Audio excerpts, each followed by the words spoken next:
মা নামের শব্দটা ছোট হলেও সেই মায়ের কিন্তু অনেক দায়িত্ব, অনেক কর্তব্য। ঠিক মা হওয়ার পরে সেই কষ্টগুলোকে আমি বুঝতে পারছি যে একটা মা বাবার কতটা কষ্ট আর কতটা দায়িত্ব, কতটা বুকের ভেতরে কষ্ট চেপে রেখে তারা আমাদেরকে মানুষ করে। নিজেদের অনেক কষ্ট, তবুও সেই কষ্টগুলোকে সন্তানদেরকে বুঝতে দেয় না। সব সময় সন্তানদের সামনে হাসি খুশি থাকে।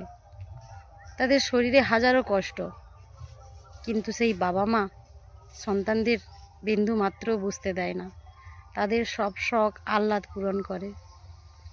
এগুলো আগে বুঝতাম না, মা হওয়ার পর বুঝতে পারছি যে মা বাবা আমাদের জীবনে কতটা গুরুত্বপূর্ণ। সব কিছু ছাড়তে পারবো, কিন্তু মা বাবাকে ছাড়া থাকতে পারবো না। টাকা দিয়ে সব কিছু কেনা যায়, কিন্তু সেই বাবা মার ভালোবাসা কোনো কিছুর বিনিময়ে পাওয়া যাবে না, তাই না? কত রাত জেগে কাটাতে হয় মায়েদেরকে।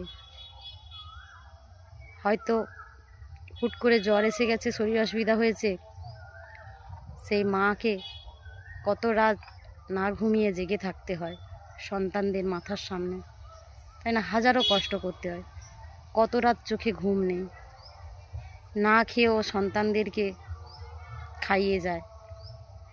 তারা বুঝতে দেয় না যে মায়ের পেটের মধ্যে হাজারো খিদে, কিন্তু তবুও হেসে বলবে যে আমি খেয়েছি, তুই খেয়ে নে, পেট ভরেছে, শরীর ঠিক আছে। সেই বাবা মা সন্তানদের কষ্টগুলো বুঝতে পারে, আর কেউ বুঝতে পারে না এইভাবে।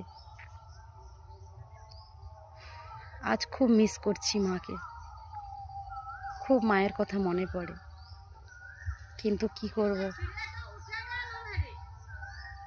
তাই সকল মায়েদেরকে আমার প্রণাম জানাই। আর মায়েদেরকে কেউ কষ্ট দিও না, ঠিক আছে? মায়েরা আমাদের কাছে অনেক কিছু, অনেক। সকল মাকে আমার প্রণাম জানিয়ে ভিডিওটা শেষ করছি।